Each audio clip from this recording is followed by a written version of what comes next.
Hey, Raymond here from the Beginner Photography Podcast, and the soundtrack to Ghostbusters 2 is hands down the best soundtrack of all time. Okay, let's get into today's interview. Welcome to the Beginner Photography Podcast with Raymond Hatfield, the podcast dedicated to interviewing world-class photographers to ask them the questions you want answered. Whether you want to be the world's best wedding photographer, family photographer, pet photographer, or you just want to take better photos of your kids growing up, we will get you to start taking better photos today. Here with you as always, husband, father, home brewer, LA Dodgers fan, and award-winning Indianapolis wedding photographer, Raymond Hatfield. Welcome back to this interview of the Beginner Photography Podcast. I am Raymond Hatfield, your host and Indianapolis wedding photographer. Guess what? I am just so happy to be here right now because August is historically one of the busiest months of all time, right? Every single year, August comes around for wedding photographers. It's back to back to back to back to back weddings, because then it goes into the next month. We got back to school going on as well. What else have we got? Oh yeah, I planned a camping trip with my friends for next weekend in New Hampshire. I'm flying out there. It's just nuts. It's like everything, every day. It's just constantly busy, which is good. I like being busy because it keeps me focused. And you know why I like that? Because today is a very, very special day for me, for the Beginner Photography Podcast, and most importantly, for you. And here's why. Because I have worked my tail off, especially for how busy August has been. But I am excited because as of today, my first course, the official Flash in a Flash online course, is live. Yes, I know. I know you have heard about it. I know you've heard about me talking about it here on the podcast before. So let me fill you in on some details just in case you haven't heard. Okay. So Flash in a Flash course, Flash in a Flash. I like that name. I thought it was very catchy, but I'm kind of dumb like that. So, or goofy like that, I guess, rather. So Flash in a Flash is a self-paced online course for those who are new to Flash photography. Okay, you don't have to have any experience with a flash. It is designed to take the fear out of using flash and to teach you how to confidently shoot in really just about any situation. That's one thing that I love about flash, is that it is so versatile, and you can use it in pitch black situations, or you can use it in very bright, sunny conditions, where there's absolutely no shade, and get incredible results every single time. And in this course, Flash and Flash, I cover everything that I could think of. Okay, I cover everything from turning on your flash for the very first time all the way to using multiple flashes for the same photo. I mean, we cover it all. I'm really excited about this. So on top of that, on top of all of that great knowledge right there, what good is knowledge if you don't see it being used in action? So I take you on location with me to places that you would probably be shooting anyways, like a garage. I converted my garage into a makeshift studio for a few photos, and it actually worked pretty well. I still have the backdrop up there hanging, just in case, the kids want to get in there or anything. And even like local parks and stuff, because these are the places where you're going to be going, you're going to be shooting, the situations that you are going to find yourself in. And I wanted to go to the exact same location so that I could go through the same struggles that you might have at the time, to show you that you can create amazing work. And I even show you all of my camera settings. I keep you updated with those, and even where to place your flash to be able to create those eye-catching images. So I'm humble brag here, I worked incredibly hard on this course. I'm very, very proud of it. And the feedback that I have got from some of the beta users has been wonderful. So if you want to start taking photos that are gonna give you quite an advantage over other photographers in your area, then you can purchase the course over at beginnerphotographypodcast.teachable.com. The website that hosts the course is teachable.com, and my username is, of course, Beginner Photography Podcast, and the course is just $49. And then it's yours forever. So if you ever want to go back and get a refresher or just keep yourself updated, you can do that, which is awesome. I absolutely love that. So again, that's beginnerphotographypodcast.teachable.com if you want to go check that out. I even have a preview of the course that you can go and watch right now and get an idea of what it is that you're going to buy. So if you're interested, that's how you do that. I'm really excited for this course, and I know that so many of you are going to get a lot of value out of this and perhaps even transform your photography. So, okay, that's it. Today's interview, I am extremely excited about. It is one that I've been working on for a while, and one that finally came together, and when it did, it was like lightning in a bottle, okay? But there's a preface to that. I struggled a little bit in this interview, okay? Because it's with a photographer who shoots with a GoPro.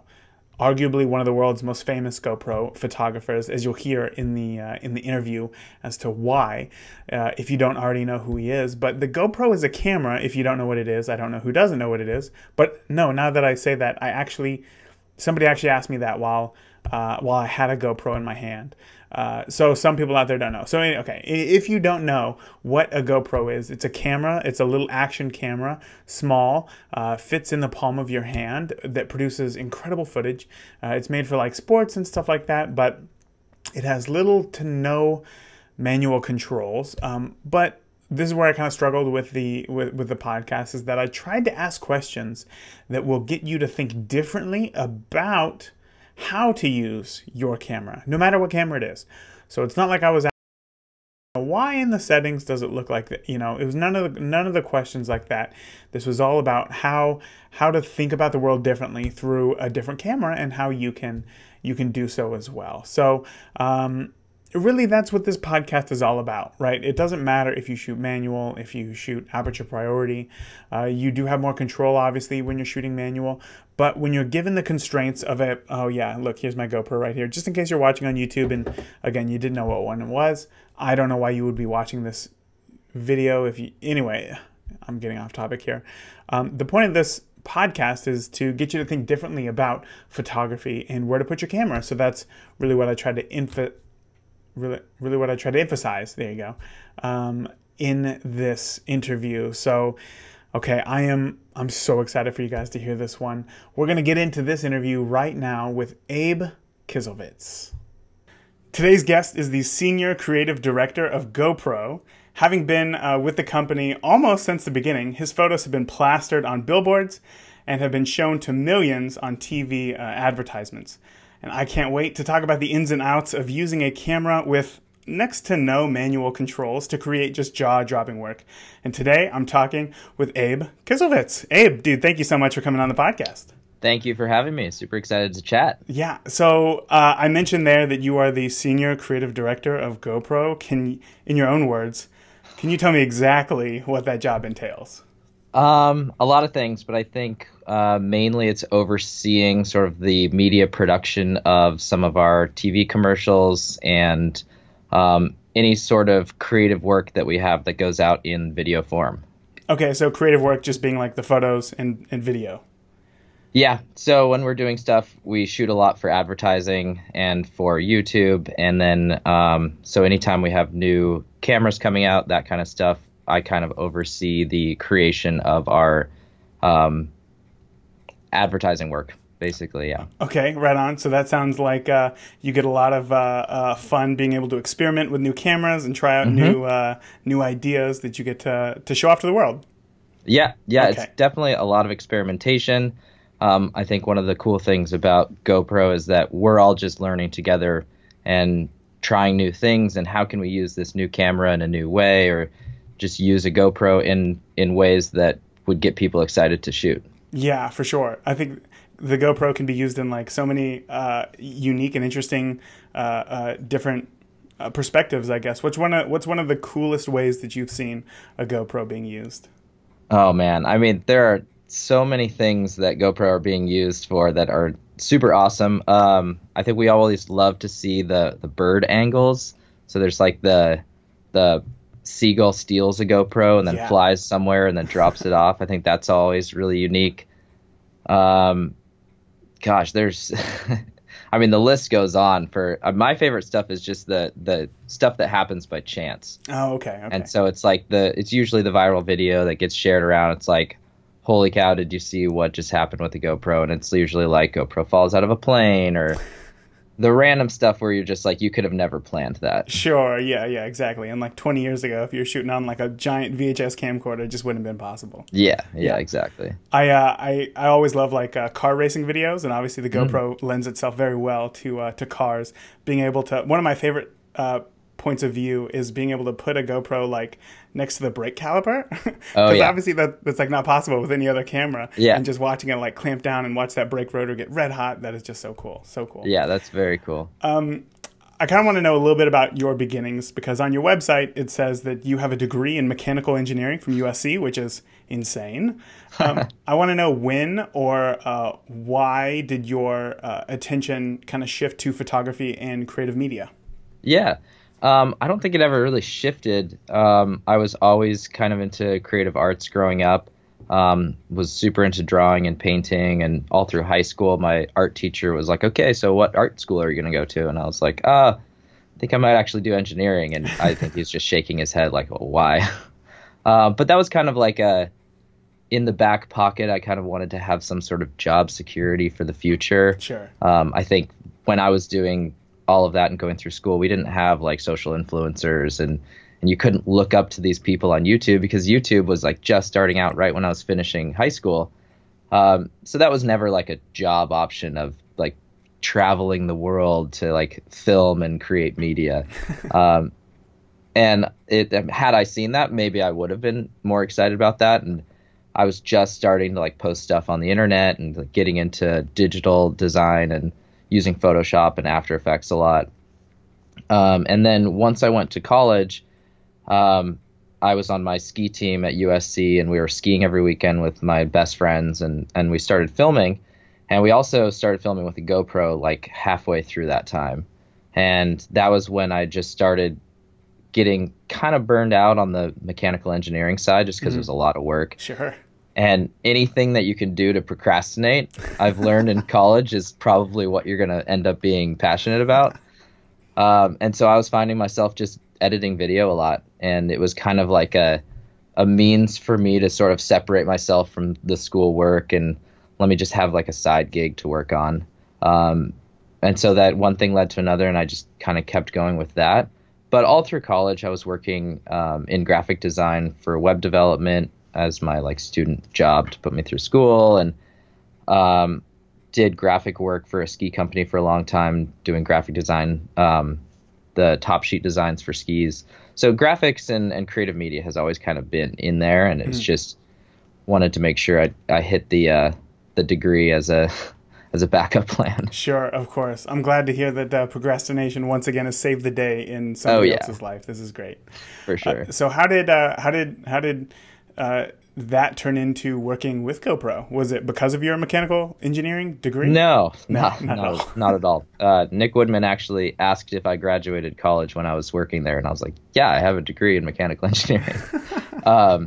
So the resume doesn't really help there. But no, I was doing a lot of these edits on YouTube, and then I got an email from GoPro saying they saw my video and they loved it and asked if they could use some of the stuff for trade shows. It's kind of how it always works with GoPro now that I'm on the inside. We see stuff that we like out there, and then that ends up becoming a relationship with the person, and then we ask them to create more stuff or maybe ask them to come in and work for us. But yeah, that was pretty much just putting stuff on YouTube, got reached out, and then they kind of asked if I wanted to start doing stuff with GoPro. And back then it was really small, like 10 or 12 people.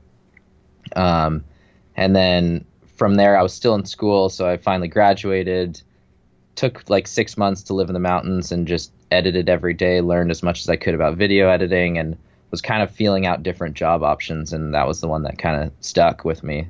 That is so cool. And I I was gonna say resonate there, but I totally like appreciate that journey that like you took right there, because obviously it's got to be a big decision. Yeah, you have this. It's your life. Yeah, it's your life. You know, you have this degree in one thing, and now you're gonna start this endeavor on something entirely different. But that's so awesome. That's so awesome to hear. Thank you. When it comes to like cameras, though, cameras in general, right? I see a lot of beginners getting frustrated because maybe they'll just go out to Costco and they'll buy like a DSLR and they'll just go out, put it in auto, take some photos, look at them on the computer and realize like these aren't any better than like what I get from my cell phone for some reason. Oh yeah. And it's really not until like you unlock like the power of manual or like shooting with advanced settings that you can really unlock the power of the camera. However, with GoPro, I like endorse 100% fully to just like turn it on and record and like just go. What makes the two cameras so different, and what are some of the challenges, I guess, of shooting with a camera that's focused on setting it and forgetting it? I mean, I think your big difference with the power of a DSLR versus a GoPro is a DSLR really has, like, obviously a shallow depth of field is one of the things that really separates it from like something like a GoPro where it's a fixed lens and fixed zoom and fixed focus. So you can really get deep with the DSLR, and you can really take one photo in the same exact place, but make it look 100 different ways, which is kind of the crazy thing about a DSLR and really the powerful thing. Whereas a GoPro, you stay in one place, and the photo that I take is going to be the same photo that you take, the same photo that your listeners take, which is really cool in the sense of like, let me just show you where I'm putting this camera, and then you guys can go make the exact same thing. And so one of the things that I found really fun is I did sort of like a blog post on my website, and maybe you guys can link up to it, but it was basically just skiing and how to take photos with a GoPro. And I showed different angles and where I point the camera and where I'm looking. And I started seeing a bunch of people posting them and tagging me online of their photos, and they looked amazing, like just as good as the ones that I was taking, and like the same angles and stuff. And I was really excited to see that people were sort of just, if you know where to put it and where to place it and where to look, then you can get the same photos too. Right. That totally makes sense. So kind of like, as long as you can anticipate the action, you can kind of put the GoPro in the right spot and get ready for it. Yeah. Okay, cool. I think a lot of times I've heard from listeners that when they first get like their GoPro, or just from other people who I hear who have GoPros, I see like their photos that they've taken, and it seems as if they're approaching the GoPro from like a traditional sense as like a regular camera, and they'll have the GoPro like next to their face, like 6 or 7 feet away, you know, from whatever the subject is that they're photographing. And then once again, they're underwhelmed kind of by the photos that come out of the camera. So what are some simple things that beginners can do to up their GoPro game? Yeah, I think creativity is pretty huge in the GoPro game. But I think one of the easiest things to do is have a couple sort of standard places where you're going to put the GoPro, and that'll make your photos just a little bit better. One of the ones that I like to do, and I kind of like to think about my GoPro use as, what can I do with this camera that I can't do with my cell phone? And so one of the things is hands-free, obviously, because a phone you can't really, unless you have like a remote. So I like to put it down in the ground, like maybe there's grass in the foreground or something, but that angle, if people see it, they immediately think this wasn't shot with a cell phone. Right. So if you know, like music festivals or whatever, when I have a big group of people, I just put it down on the ground and angle it with like a rock or something, just so it's on the ground. You can kind of see the foreground, whether it's grass or plants or anything like that. And then choose a background where you can see like palm trees or something in the background. And then you kind of get the whole group huddled around it. So that's like kind of one standard angle that just works every time. And then the other one is, for me, it's just like the standard selfie. So you just hold it in your hand. And then one of the big things about shooting GoPro that a lot of people kind of forget is how wide the lens is. And so this might be going a little deep, but when you're holding a GoPro and aiming it back at yourself, you tend to aim the middle of the lens right at your head. Of course, yeah. Which means that you have the whole wide angle above your head and below your head. So you're really I end up pointing it down kind of at my chest so that the center of my body is sort of in the frame and then my head is in the right place in the shot. Otherwise, you're going to be seeing like space. No, I get yeah, it. Exactly. Yeah. You don't want too much headroom. So I tend to angle down more than I think that I would have to. Sure. When I'm doing selfies. I think that totally makes sense. But that's one of those things that like it's hard to wrap your head around that until you actually start shooting and you kind of become aware of like how you're using your hands or like where the camera's being placed to be able to get that. That's cool. I love that. Nice, easy tip. And I'm gonna definitely start going out and putting my GoPro. I'm just gonna like throw it in the grass and see what I can get. It's cool. Yeah. You were kind of known for like lots of mountain shooting, lots of action sports, like high thrill type stuff, right? Going out skiing, like you mentioned earlier. What are some tips that you can give? Because I know that's one thing that a lot of people love to do is they love to use the GoPro, especially surfing and then like skiing and snowboarding, because those are two or three things rather that you really have to be focusing 100% of your attention on what it is that you're doing and not focusing on the camera. Totally. So what are some easy tips that you would use there when placing your GoPro? Yeah, so for anything action, I like to use the time-lapse mode, which is where it's called time-lapse, but it's really just photo interval mode. And I've asked the engineers, I was like, people think of this as like a time lapse, which doesn't really equate. We should rename it to just photo interval. Mm-hmm. But it's basically where you start it, and then it's just taking pictures until you stop it. And I set it in half-second mode, so it's taking 2 pictures every single second. And it doesn't really matter what mount you have on it for me, or like even how long you're doing it. For me, it's like if I'm paddling into a wave, right when I think there's a wave coming, I just hit start, and then it's just taking photos, and then you finish the wave, you hit stop. Same with skiing. You could just even have it on your head or it's in your hand. Anything that you just don't have to focus on the camera and you can focus on what you're doing. Mountain biking, it's on my chest or on the side of my helmet. But you do come out with a lot of photos, like thousands of photos. I would imagine. Yeah. But luckily with the app, I like to review things with the GoPro app, and it's pretty fast and easy to just kind of swing through a bunch of different photos, star a couple of them, or download them to your phone, and then you get some really cool candid photos because you're not focused on the camera, you're not focused on taking a picture or setting it any way. So that's my favorite for action. Okay, yeah, that's a great tip because obviously, like I said, you're not going to be mid-air, like, oh, let me take this photo real quick. Let me hit the button. All right, cool, got it. Yeah, exactly. One thing about the GoPro is that obviously its name is that it's an action camera, right? The person does the action, the camera just records it. And it doesn't require much intervention, which we kind of talked about right there.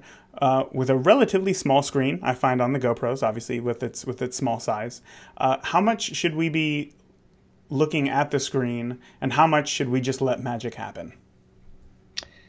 It's a good question, and I think for me, I actually tend to look at the screen more now than I ever used to. I always just would let it go. But now when I'm doing things like so many times now I'm shooting for like product materials, so I have to make sure my hands are in the shot, and of course, and so I'll have it like in my mouth in front of here so I can still see the screen while I'm doing sort of POV things. But I think a lot of it is that magic of it's kind of fun to put it somewhere where you wouldn't normally put a camera and then let it rip. And then once you're done, you kind of review the stuff and just kind of see what happens. My favorite thing is to do that. And then I just review on my phone, like on the chairlift, and I say, oh, like it was mounted a little too far down or too far up, or I didn't quite get the face that I wanted. Let me change that up for next run. And so it's sort of like this game where you're trying to catch the perfect photo. And you're not really like planning too hard for it, but it's easy to review and adjust and then get the photo that you want. Right. And that's coming from somebody that one of my primary goals, it might not be necessarily just skiing or just photography, but the act of doing an activity with photography is really exciting to me. And so I kind of think about this in my head of like, oh, what if somebody's comes up to me when I'm surfing and they're like, oh, bro, why do you have a camera? It's just like, you know what, my passion is photography and my passion is also active things. So while your passion might just be surfing or your passion might just be photography, I like doing them both. And that's what I'm out here to do. Yeah. Have you ever had somebody say that? Like, why do you have a camera? No, but there are certain sports where, it's people are there to do their sport and I'm there to do my passion. So right. Do a little bit of both. Yeah. I got it. Okay. Have you ever had, or actually I want to know, what is one of the best investments that you've made, whether it be either money, time, or energy? Best investments. Gosh. I mean, for me, I don't usually spend a whole lot of money or go out and buy a lot of things, but my DSLR that I bought now, I think like 6 years ago. So what I did was I didn't think that I needed a bunch of different lenses, but I said to myself, if I ever get a DSLR, because I was super poor growing up, I couldn't afford anything. And I'm like, once I get a full-time job, I want to get a DSLR and I want these 3 lenses. I want a 16-35, which is like the wide angle. Mm-hmm. I want a nice portrait lens, 50, and I want a long lens, so 7200. And I got the nicest one of each of those. So I got like the 2.8 versions or the 1.2 for the 50. But then I was like, that's it. That's all I need. And then I bought those 3 lenses as soon as I had enough money. And those have lasted me for the entirety of everything that I've ever done. And so it's not always about like having the most amount of equipment or like you need to go collect everything. It's like figure out what you need and then be satisfied with it. Right. And I think a lot of people in photography, they get a little carried away. It's like, if I only had this, if I only had that. It's just like, no, you know what? It's not about having the most amount of things. It's having the right things for you. So figure it out and then be content. I love that. That's the perfect quote. That's definitely going in your bio for sure. I kind of want to know a little bit more about how you differentiate between, or how you choose between using a DSLR versus your GoPro. Like if you were to go out, like I guess I just want to know some situations where you would use one over the other. Yeah. I think it's really funny because I ski all the time. Like when I was in college, I would ski over 100 days a year. Oh, man. And now, I mean, it's not too much now, but I'm always in the mountains. And I can count on 2 fingers the amount of times I've brought my DSLR on the mountain, which is crazy because I love photography. I love shooting in the mountain. Like you can get amazing photos. But for me, it's just like I'm so invested in the act of skiing that a GoPro is the only camera that I take when I go skiing. So I think anytime I'm doing anything remotely active, I'm just like, you know what? I'm going to leave my DSLR. I know that I'm going to get too invested in trying to get the shot. Right. Where I want to focus on the activity or I want to focus on being with my friends. And so it's really about where your focus is. If I know that I'm really just going out for a sole photo mission and I'm alone or I'm with a couple other like creatives that are really down to get nitty gritty with cameras and, spend way too much time at one place, then I'll think about bringing my DSLR. But if I know, hey, I'm in a spot where I just want to be invested in what's around me, then a GoPro is the perfect camera for that situation. Cool. What would you say is the percentage of which you use your cameras? Like if you had to go in Lightroom, what percentage would say these photos were taken with a GoPro and these photos were taken with the DSLR? Lightroom's probably a little different because when I do take my DSLR, I go ham on it. Like I take too many photos.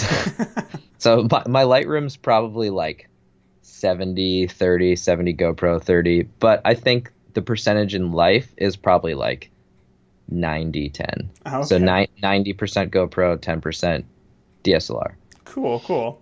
I love that. It's great because it's clearly you found a camera that fits your life. You know exactly. What I mean? Yeah. And even though you have a camera that fits 90% of your life, you still have another camera that fits the other 10% of your life, or 30% of your life, whatever it is. And then you just go hard on that. And that even though they're 2 completely different cameras, they have their own dedicated uses. And you're not just, like you said, acquiring just as much gear as you can to try to make everything, I suppose. Yeah. So one of my next question kind of relates a little bit back to what you just said about having your 3 lenses: the wide, the portrait, and then the telephoto.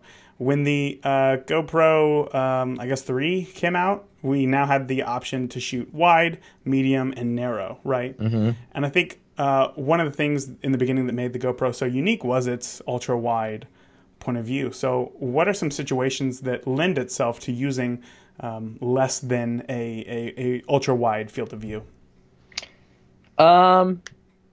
I would say they're pretty few and far between for me specifically, just because if I'm capturing something, it's usually the activity based thing where it's mounted, and it's like wide is usually the best thing for that. But there have definitely been instances where I haven't had another camera on me. And if this sounds kind of silly, but like if I'm in a helicopter and we're chasing another helicopter. Yeah, sounds silly. Totally relatable. And I'm like, oh yeah, I have this narrow mode and I can put it in super slow-mo. Because I think in Hero 4 we had 720, 240 narrow. And so you can get these really unique little mini shots that you can kind of splice in and edit, where you have these slow motion, really cropped in cool shots. But I'd say it's pretty few and far between for sure. Okay. So when you go out, and I know, actually I'm not entirely sure how much of your job is like the production of new media, I guess. I would assume quite a bit of it. A lot of it, yeah. Okay. So when you're out and you do that, you're 90% of the time, let's just say, you're shooting as wide as possible. Yeah. Okay. Yeah, it's kind of like knowing what the tool is used for. Sort of like DSLR lenses and stuff. You kind of know, what am I going to use a zoom lens for versus what am I going to use a wide angle. And GoPro, it's really, really good at the wide angle, the activity. And so you play into what cameras are good for. Right. Yeah, of course. Another smart quote there that's going to be going right in the show notes right there. Have you ever had a failure that at the time you thought was like the worst thing in the world, but actually set you up for success later on?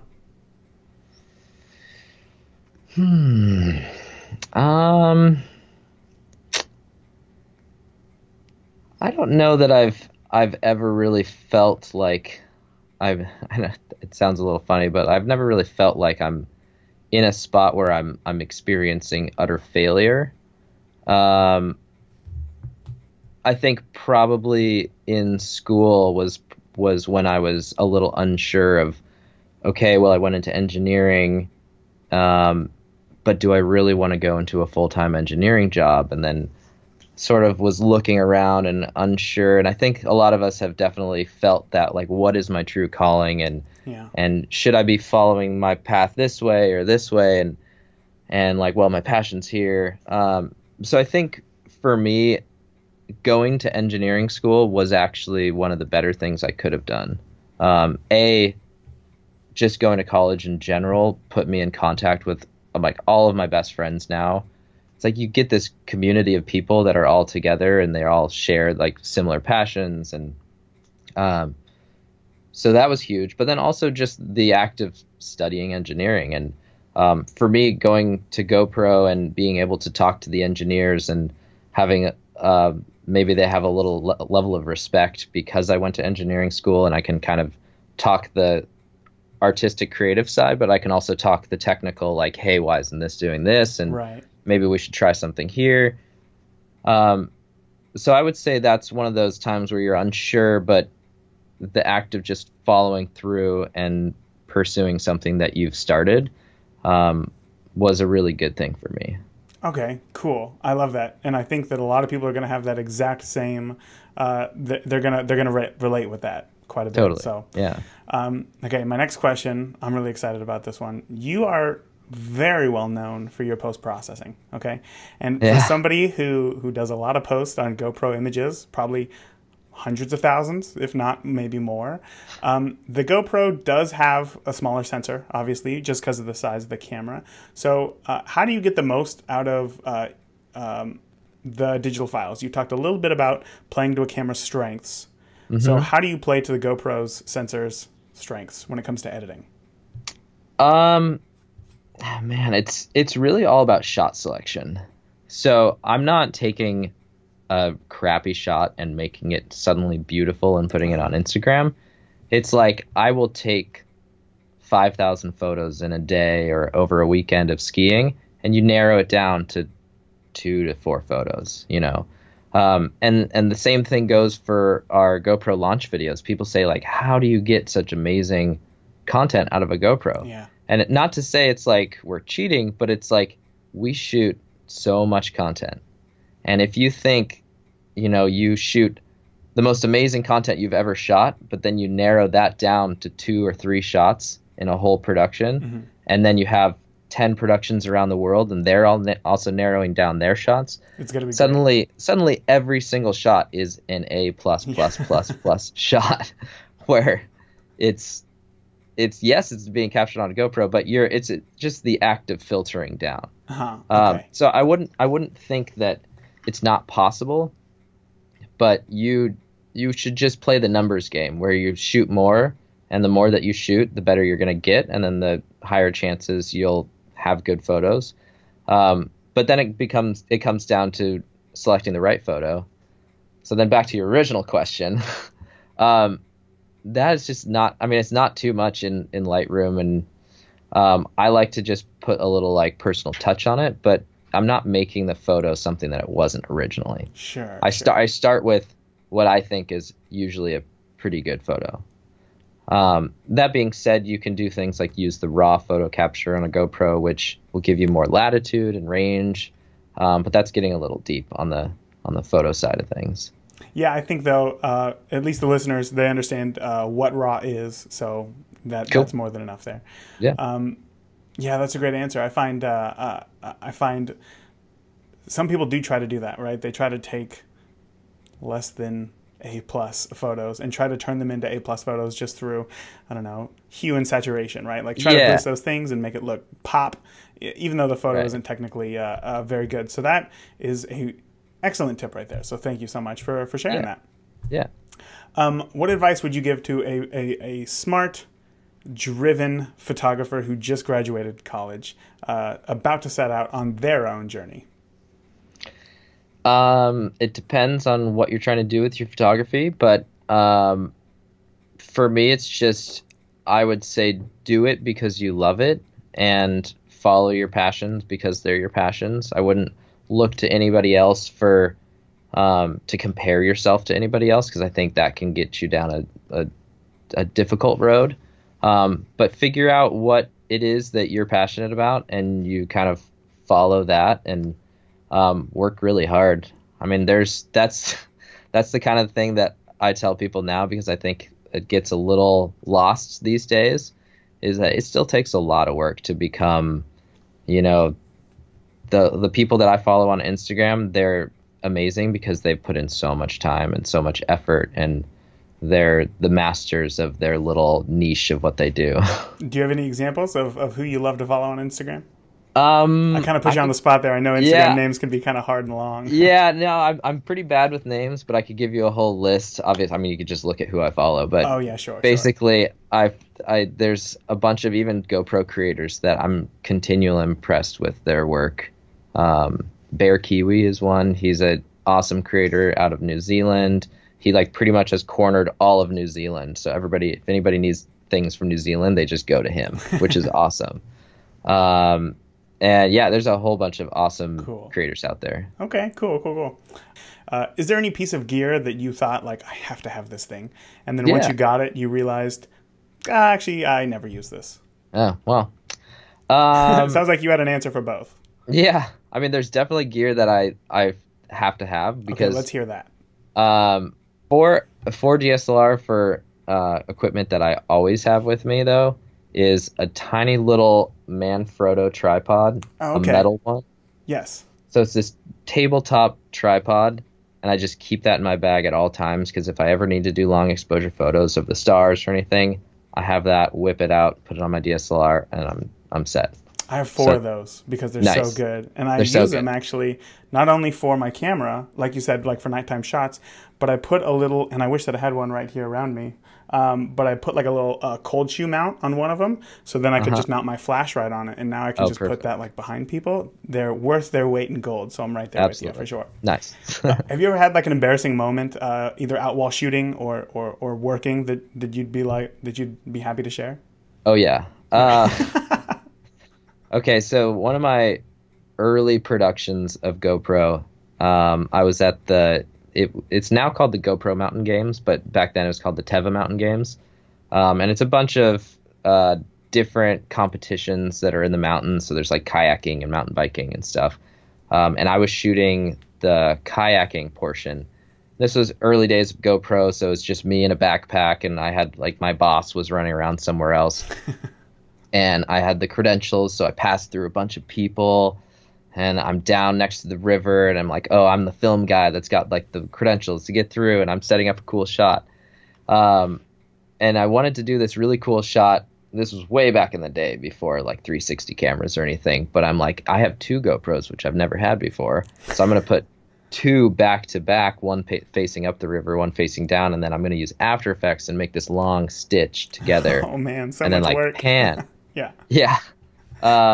So I was really excited about this shot, and so I'm setting up these cameras, and I take like 10 minutes, and there's all these people behind me watching, and I turn around to grab something in my bag, and I kick both cameras into the water, into the white water. Gone forever. And those are the cameras that I had, and I kind of look around, and then just walk right out, and I'm like, well. Never mind. Yeah, there goes my day. So those, and I also like prided myself before that. I was like, I've never broken a camera. I've never lost a camera. Because people are always like, oh, you work for GoPro, you must break a ton of cameras. Right, and like, I actually don't. Like, I don't think I've ever broken a camera. But that was one where I definitely lost 2 cameras right away, and I just felt terrible. What's one of the gnarliest ways you've seen a GoPro just like smashed? Aside from like probably like getting run over by a car or a truck or something like that. When we were filming for the Karma launch video, so I'm out there using these like early prototype drones, and I was filming a van full of people. It was like we did this. It was for the Hero 5 launch video. So we had this old VW bus, and it was driving around, and I was getting this shot of it driving across a bridge. I was going probably 35 miles an hour, and I was tracking right there with the van, and I'm like, this is an amazing shot. I know where this is going. And then I just smashed into a telephone pole at 35 miles an hour, and the whole thing just exploded. Oh, man. Early prototype, you got to go back to work, like, hey, guys. Yeah. Do we have another one? Yeah, everybody in the van just watched it. They're like, oh, my gosh. But I went back. Camera was fine. SD card was fine. The drone was in pieces, though. But that footage was salvageable. Yeah. Okay. Yeah, that's good. Do you still have that somewhere? Do you like look at it every morning? Like, thank God, let's not do that again today. No, I don't think it exists anywhere. Actually, it's got to be somewhere. Oh man. Well, Abe, you've been like seriously very helpful today, and you've been very gracious in donating your time and coming to help the listeners. Why don't you tell the listeners where they can find you online if they want to know more? Yeah. I think the best place if you want to learn more about photography and GoPro stuff is my website, which is just abekislevits.com. But just go into Google, search Abe and GoPro, and you'll probably find it. Sure. And there I try to answer people's questions, and I have every new camera that comes out. I give you a whole breakdown of what's new about this camera. How do you get the best out of it? What are my go-to settings? So I think that's your best place to start. Otherwise, anywhere on social media, Instagram, YouTube, Facebook, just my name, Abe Kislevits. Right on. Well, Abe, I'll be sure to put all of that information in the show notes so that listeners can find and follow along, all right? Perfect. Thank you. Abe, well, again, thank you so much for coming on the podcast, and I can't wait to hopefully maybe someday see some smashed GoPro footage from you. But anyway, again, man, thanks so much. Thank you very much for having me. You know what I love most about that interview?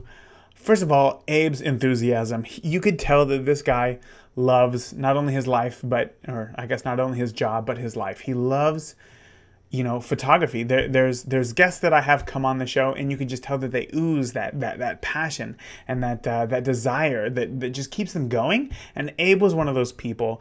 And some people are just like that. I'll give them that. Some people are just like that. They were born that way. They're just naturally very charismatic like that. But I will tell you from personal experience, when I'm at a wedding and I'm behind, my Fuji X Pro 2s, and I'm thinking about all my camera settings and the angles and where I'm going for what shot and, what I need to plan for next, it does feel a little bit like a job. And not that there's anything wrong with that, because it's a wonderful job. But whenever I use a GoPro, so much of that is removed, and because so much of what makes the GoPro great is the magic that it can create. Okay, you just hold this thing in your hand, you press the record button, and you just you do it with intention. You point it at something with a purpose. You give camera movement with intention, sure, but because you don't know where the exact frame is, and because you don't know exactly maybe what the action is going to be, there's a lot of magic that goes into getting a great shot on a GoPro. And that is what makes it so much fun. And I think that Abe has harnessed that magic and utilizes it every single day in his life. So this was truly an incredible interview, and I really hope that you got a lot out of it as well. It was one of my favorites to record. And Abe, if you're listening, man, I'm sure that you're not. You're obviously insanely busy man. But I gotta thank you. I gotta thank you so much for coming on and sharing everything that you did. So, okay, that is it, guys. This has been an incredible week. Again, if you are interested in that Flash in a Flash course that I mentioned almost an hour ago while you were just started your drive to work or your run at the gym, you can find out more at beginnerphotographypodcast.teachable.com. And again, even if you're not interested in the course, just go to watch the preview video that I have made, because it's the first lesson in the course, and I take you on location with me to show you how I set up a shot. And who wouldn't want to see that? So that is it, guys. Until next week, I want you to get out there. I want you to shoot. I want you to try something new, okay? I want you to try something new, do something different. But most of all, I do want you to be safe, because it is a dangerous world out there. And I want to see you next week, because I love you all, okay? That's it. I'll see you next week. Thank you for listening to today's episode of the Beginner Photography Podcast. Be sure to join the conversations on Facebook and Instagram. And if you want any links or resources we talked about in today's episode, check out the show notes at beginnerphotographypodcast.com. See you again next week.